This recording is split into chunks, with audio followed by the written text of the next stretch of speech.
es el santo patrono de nuestra ciudad de Resistencia, ¿no? Pero de acá, de Resistencia, me gustaría irme, como es, al viejo imperio romano y después va a ir saltando por qué, ¿no? Porque realmente nosotros le debemos mucho a Roma, ¿no? Roma le dejó realmente grandes legados a la humanidad. Uno de ellos es el calendario que usamos, el calendario juliano, que se llama así porque fue ordenado por Julio César en el año 46 antes de Cristo, y desde entonces en esta parte del mundo venimos usando este calendario juliano, ¿no? También le debemos a Roma la división de poderes. Esto que nosotros conocemos como poder ejecutivo, poder legislativo y judicial, también se lo debemos a ellos, a Roma. Bueno, también le debemos el derecho romano. Uno de los grandes legados a nuestra civilización de Roma fue el derecho romano, base de nuestra actual jurisprudencia, y que incluso hasta hoy se enseña todavía el derecho romano en nuestras universidades, ¿no? Realmente muchas cosas le debemos a Roma. Y hay una cosa que interesa mucho a los efectos de esta entrevista, o por lo menos de este tema que estamos tocando en esta oportunidad, ¿no? Porque también otro de los grandes legados de Roma a la civilización fue la religión llamada Iglesia Católica Apostólica Romana, ¿no? Que fue fundado, poca gente, pocos fieles realmente de esa religión conocen la verdadera historia de la religión a la que pertenecen, ¿no? La mayoría, la inmensa mayoría cree que esta religión, el cristianismo, fue fundado por Jesús, ¿no? Y sin embargo Jesús no fundó ninguna religión, ni siquiera dejó nada escrito al respecto. Jamás dejó una sola línea escrita, ¿no?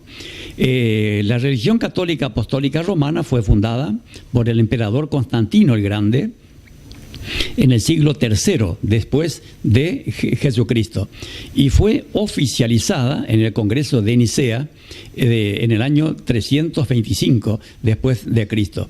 O sea, específicamente la Iglesia Católica tiene hoy de existencia 1698 años, ¿no?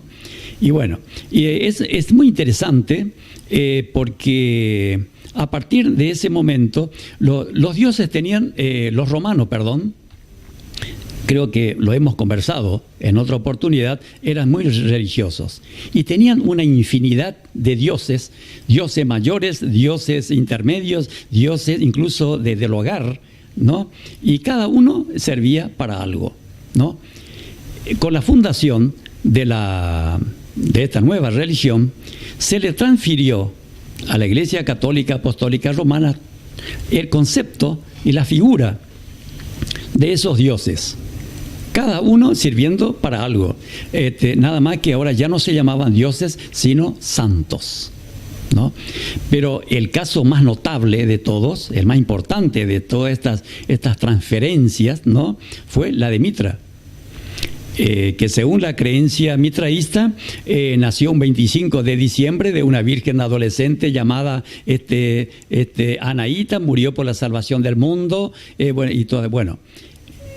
A Mitra lo convirtieron en Jesucristo. Eso es algo que desde el punto de vista de la historia muchas personas desconocen, ¿no?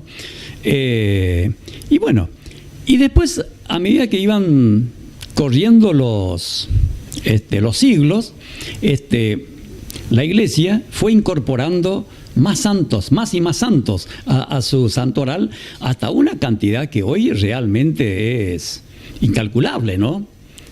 Pero hay centenares de santos, ¿no? Y mucho tiempo, muchos siglos después, la Iglesia adoptó otra costumbre, ¿no?, que es la de incorporar a su santoral a reyes, a príncipes, a nobles, a militares, a gente que le prestaba algún tipo de servicio económico, político o militar, ¿no?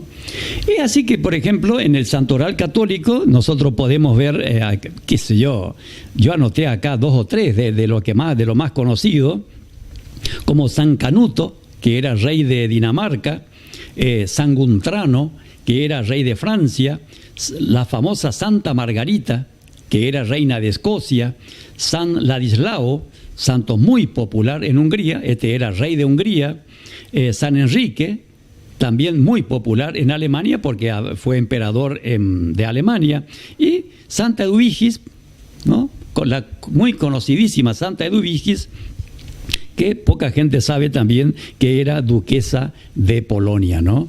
Y bueno, la lista realmente es mucha también. E incluso el famoso San Luis, ¿no? No era otro que el rey Luis IX de Francia, ¿no? ¿Qué hizo Luis IX? ¿No? Organizó 2 monumentales cruzadas, ¿no? Para recuperar el Santo Sepulcro en Jerusalén. Bueno, y por eso fue promovido como es a santo, ¿no? Según la Iglesia lo calificaba como un campeón invicto de Jesucristo. Ese es el título que le dieron, y según la Iglesia murió de tanto trabajo, de fatiga y de sufrimiento en esa epopeya de recuperar el supuesto sepulcro de Jesús, pero en realidad murió de hidropesía cerca de Cartago, ¿no? Luis, bueno. Y Luis, que ahí vamos al tema que nos interesa, Luis IX tenía un primo hermano en España, ¿no? Que se llamaba Fernando, ¿no? Nacido en el 1201, 1202, ¿no? Bueno, Fernando era rey de Castilla y de Aragón, ¿no?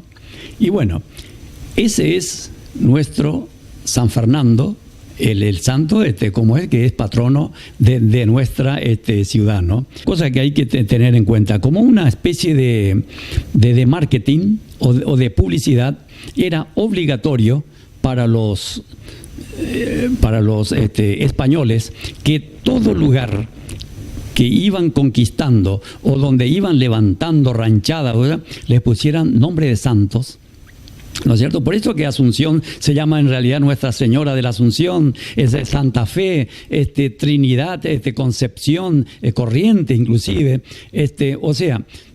bueno, y por supuesto traían también santos. O sea, los frailes que acompañaban a los soldados traían también, bueno, y acá llegaron los sacerdotes, ¿no es cierto?, que trajeron y ponían, cuando fundaban una localidad, lo ponían bajo la advocación de un santo, ¿no?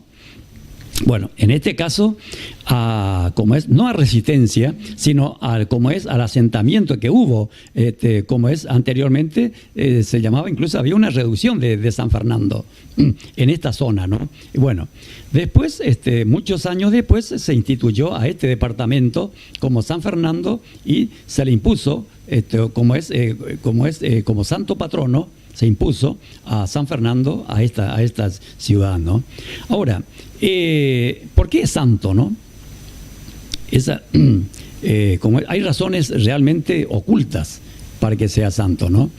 Él fue una de las espadas que fue premiada con la santidad debido a los servicios que le prestó a la Iglesia, ¿no? Entonces, por ejemplo, la Iglesia dice entre los motivos de su santidad que era un hombre que se caracterizaba por su honestidad y pureza de costumbres, que era un santo laico, esposo y padre ejemplar, que era un sabio y humilde gobernante, que era un defensor de la justicia y que era un rey profundamente piadoso, ¿no? O sea, siempre se los adornaba a esta persona con toda suerte de virtudes, ¿no? Uno, por ejemplo, va a ver por ahí numerosos santos que están vestidos con el uniforme del soldado romano, ¿no?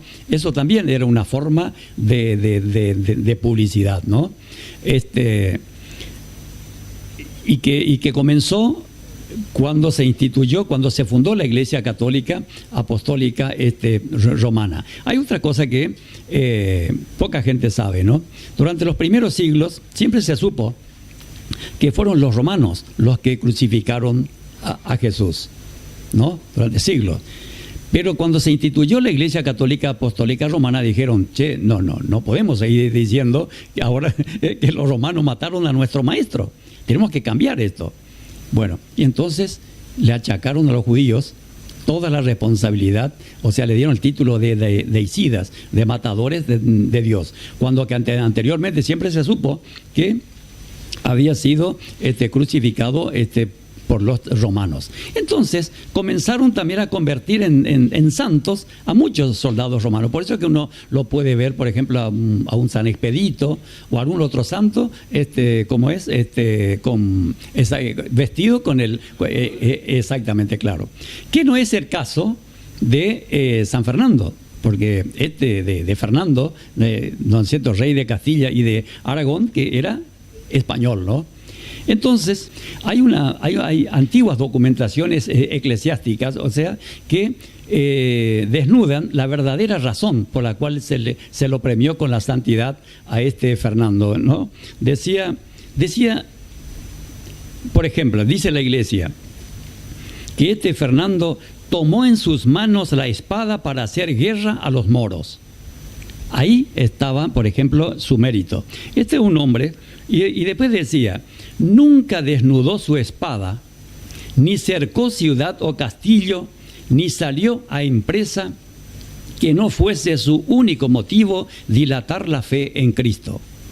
O sea que era un rey guerrero cuya misión era imponer la religión católica que ocurre en todo el reino de España.